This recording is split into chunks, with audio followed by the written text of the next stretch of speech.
Construction కూల్చేయండి. Hi friends, ఒకప్పుడు హైదరాబాద్ని city of lakes అనేవారంట. ఎందుకంటే హైదరాబాద్లో చాలా వరకు లేక్స్ ఉండేవంట. కానీ ఇప్పుడు మనం చూస్తున్న హైదరాబాద్లో మాత్రం అన్ని లేక్స్ తగ్గిపోయాయి.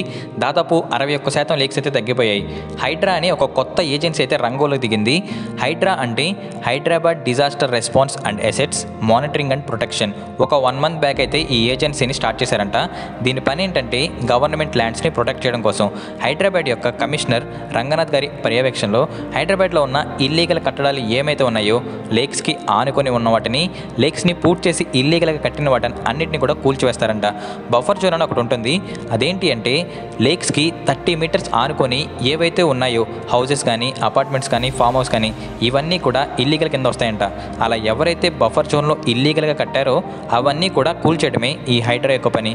అసలు గవర్నమెంట్ ఈ డిమాలిషన్ని ఎందుకు స్టార్ట్ చేసిందో మీకు తెలుసా? ఇలా లేక్స్ని పూర్తి చేసి ఇల్లీగల్గా ఏవైతే కట్టారో హౌసెస్, ఫామ్ హౌసెస్, అపార్ట్మెంట్స్ వాటి వల్ల వర్షం పడినప్పుడు చెరువులకు వెళ్లాల్సిన వాటర్ అంతా కూడా ఇలా మనకి రోడ్డు మీదకి అయితే వస్తుంది. దానివల్ల హైదరాబాద్ ప్రజలు ఎలాంటి ప్రాబ్లమ్స్ని ఫేస్ చేస్తున్నారో చెప్పనక్కర్లేదు. ఇలా చెరువుల మీద కట్టడం వల్ల ఇల్లు కూడా మునిగిపోతున్నాయంట.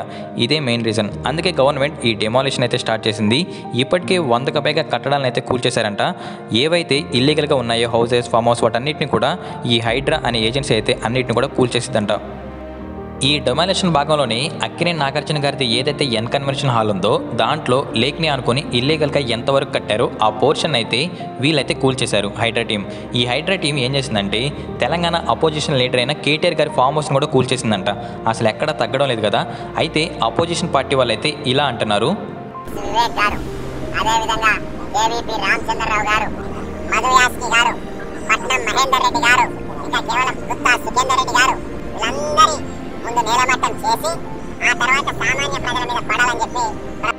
అయితే ఈ ఎన్ కన్వెన్షన్ ఏదైతే ఉందో హైడ్రా టీం కూల్చేశారు కదా నాగార్జున గారిది, దీనిపైన సీఎం రేవంత్ రెడ్డి గారు చాలా ఏళ్ల క్రితమే అసెంబ్లీలో ఇలా అన్నారు.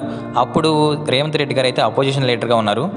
కన్వెన్షన్ అనే ఫంక్షన్ హాల్ ఏదైతే ఉందో ఎందుకు అక్కినేని నాగార్జున గారు ఆక్రమించుకున్న చెరువుల ఆక్రమణను తొలగించలేదు, ఎప్పటిలోగా చర్యలు తీసుకుంటారో మంత్రి గారు సూటిగా సమాధానం చెప్పాల్సిందిగా కోరు. ఈ విషయంపై హీరో నాగార్జున గారు కూడా స్పందించారు. ఇలా కూల్చివేయడం ఏదైతే ఉందో అది ఇల్లీగల్ అంటూ ట్వీట్ చేశారు. మేము రూల్స్ ప్రకారమే కట్టాము, కోర్టులో చూసుకుంటామంటూ ట్వీట్ అయితే చేశారు. హైడ్రా టీం ప్లాన్ ఏంటంటే ముందుగా అండర్ కన్స్ట్రక్షన్లో ఉన్న వాటిని అయితే కూల్చేస్తారంట. నెక్స్ట్ టెంపరీగా ఏవైతే ఉన్నాయో వాటి అయితే కూల్చేస్తారు. నెక్స్ట్ అక్కడ ఆల్రెడీ స్టే చేస్తున్నారు కదా అలాంటి వారి దగ్గరికి మాత్రం కోర్టు పర్మిషన్ తీసుకొని వారి మీద అయితే చర్యలు తీసుకుంటారంట.